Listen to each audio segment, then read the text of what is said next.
is your own definition of success? So you get this question asked a lot, or you every podcast kind of or every interview talks about meaning of success, especially people who are supposedly successful. And when I myself was reflecting recently, I thought of breaking it down into the most fundamental sense of success, what is meaningful to myself. And what I noted down, success to me would be to be in the present and to deliver in the present. So what I mean by delivery in the present and delivering in the present is that what I commit and that is what I do, then I'm successful. No matter when you are, where you are, how you are, that's as simple a definition of success, I believe, that could be. Whether you're trying to get a villa or a mansion in Jebel Ali, or you're trying to get a penthouse in Abu Dhabi, as long as you're upholding your credibility, whatever you commit, you deliver, that's success. And that in first generation is always the obstacle. They've always done it wrong. We're doing it right. So that's the. Is it some symbian self-walking humanoid robot or something you're dealing with? No. Technology, in its basic sense, is, as I understand fundamentally, is productivity.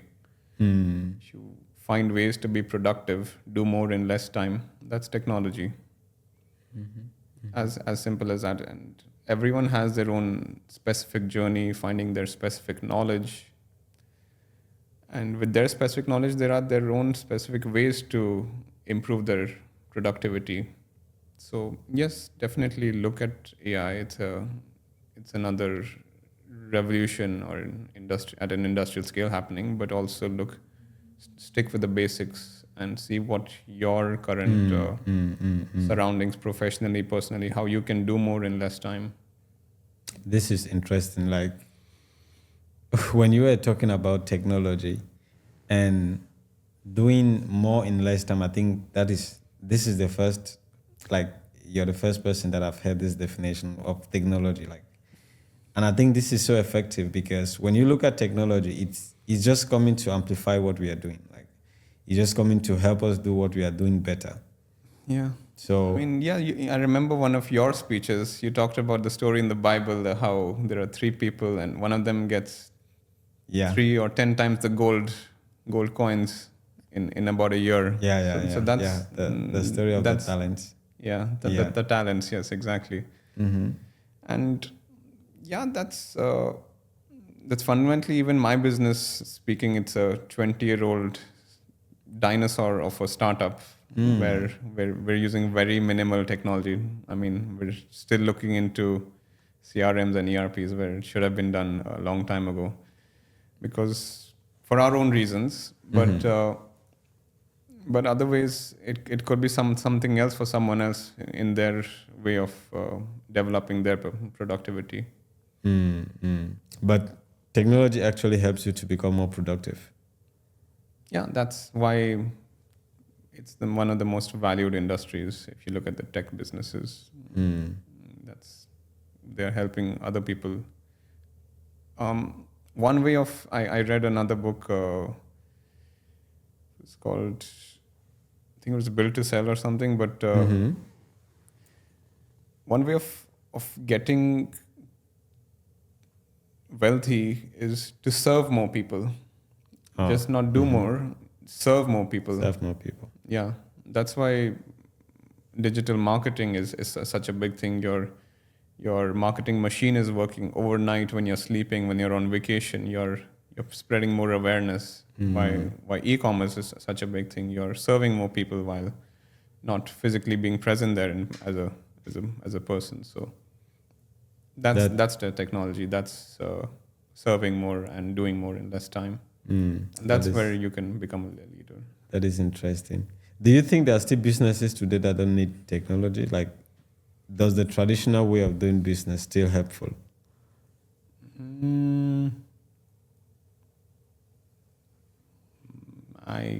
it's difficult for me to imagine, to be honest. I thought it would have been construction and real estate, but that's also been, yeah, that's pretty much also taken over by by the internet and by software. So every business needs technology, basically.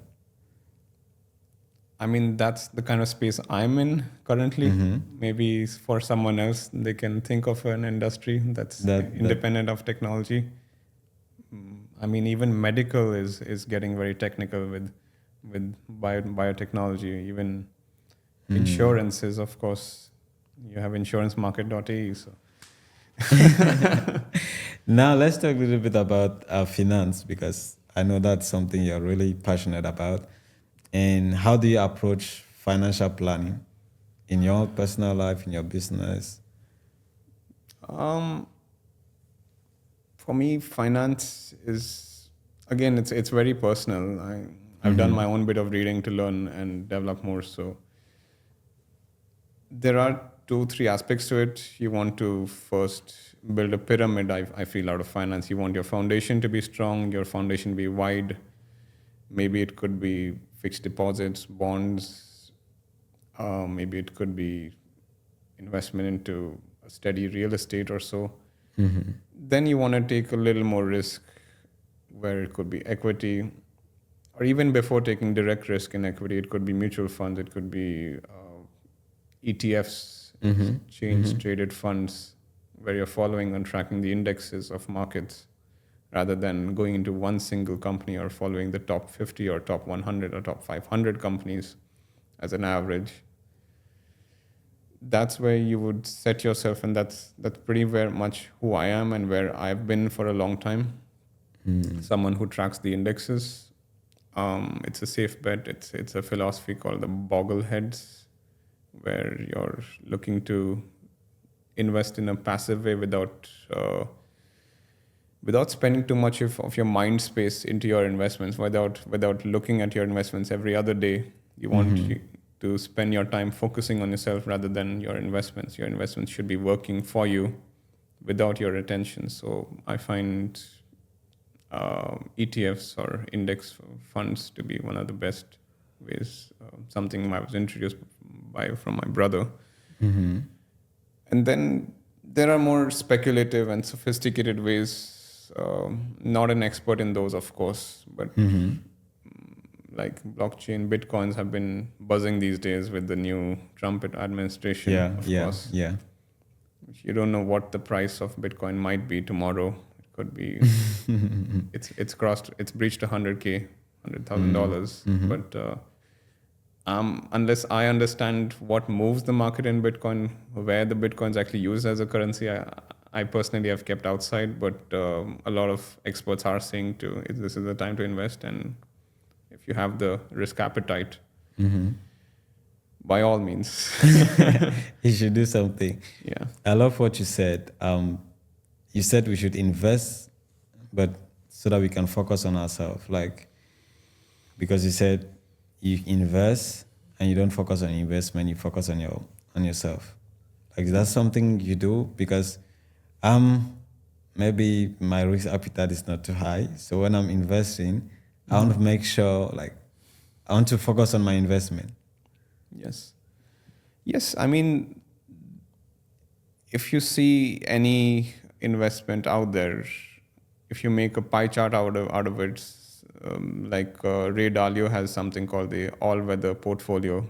I've spoken about it in one of the talks once, that maybe 40, 50 or 60% should be bonds, a little more percentage into equity, a little more into more speculative things, or could be real estate. But in that pie chart, most people think that yourself and your time is probably the most key investment and the biggest ROI, the biggest return on investments you can get is by investing in yourself, because you're in control of your returns. And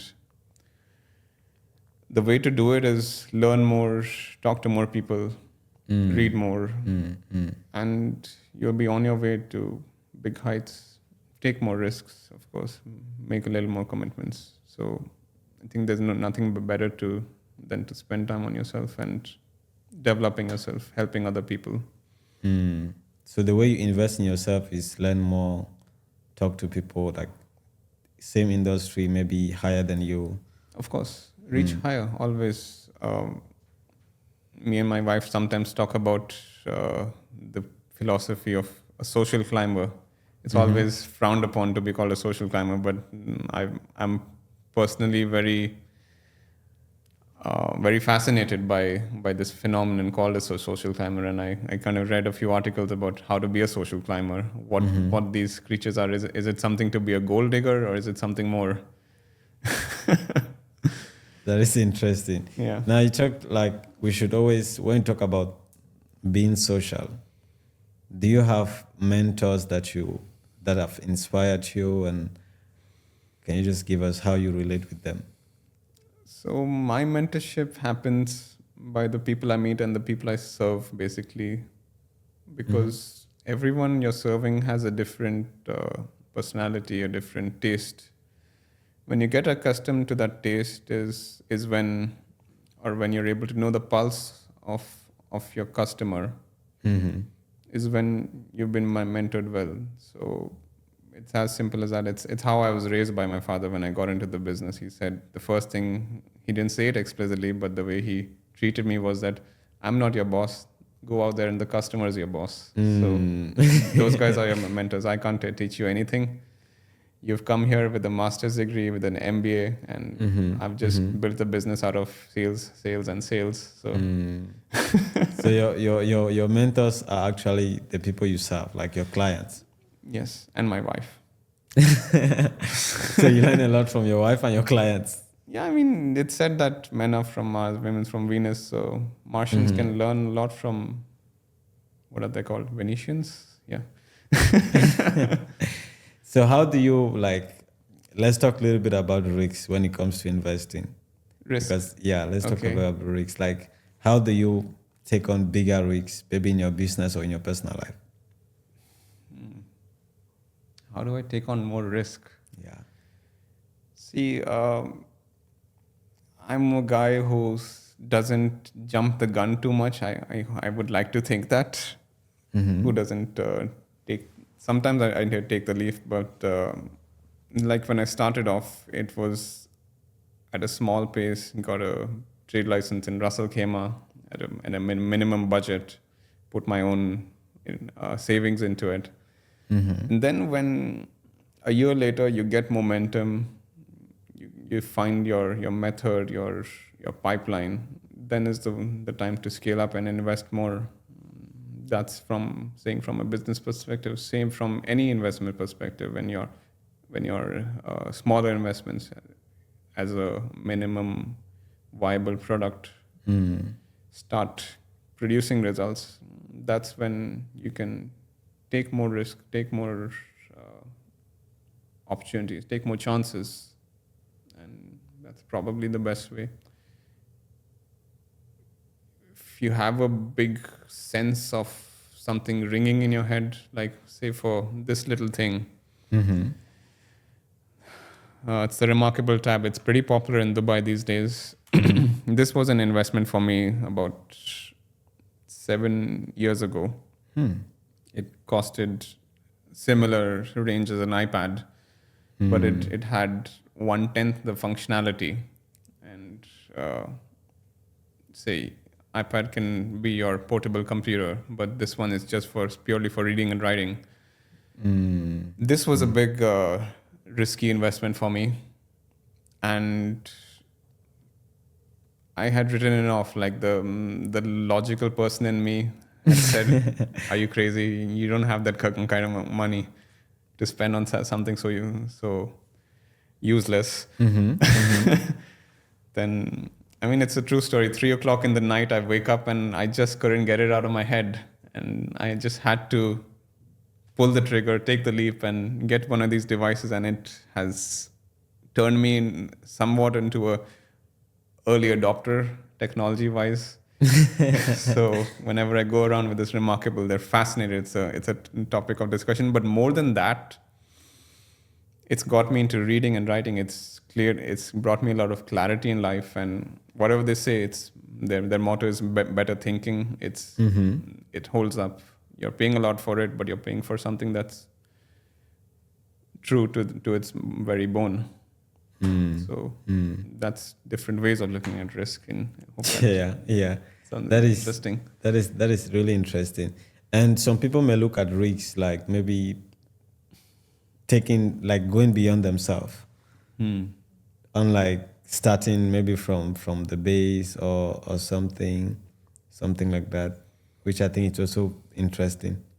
Going beyond yourself. Could you? Yeah, like taking on a very big challenge that they couldn't even think of. Oh yeah. Like, have you ever done something, let's say, just putting all your saving in one basket rather than putting little here and little here? Yes, I've done that on a personal investment recently. To be honest, something that you know when it's right, when you know when it's right. So I did that a few years ago when I started my business. Like starting to pay someone else salaries when you can barely think about your own salary was something of a leap. And you just have to believe in the end when you're doing such actions. You just have to believe that you can do it. It could be blind faith. It could be just trust in yourself. Just take pride in what you do and keep a positive attitude. You'll get a lot of hard times. You'll get a lot of no's to look past. But if you have that belief in yourself, you can really pull off anything in the world. Almost anything, at least. Almost anything. Yeah. That is interesting. So talking about when you just started your business, so how did you fund your business when you just started, when you just got your MBA? Somewhere near the MBA, not exactly. So I graduated in MBA from 2019. I started my business in 2021. So there was a little bit of 2-year gap. I had been involved in my father's business that time in a few big projects where I picked up how to deal with clients, how to manage major 5-star hotel executions, installations, production, or coordinating on production. So then we also decided as a business to get into design and build, which we were doing a bit of experimenting with. We would provide consulting on a pro bono basis and see whether we get lucky with the actual contract at the end. And at times we did, at times we did not. And then that left me thinking that this might be our opportunity to become full-time consultants, where I actually come from coming from a job point of view. And then I discussed with my employer, we were considering, are we going to compete with some of our clients in that sense by becoming consultants ourselves? Just to a little extent, yes, but also we thought we can continue serving them. So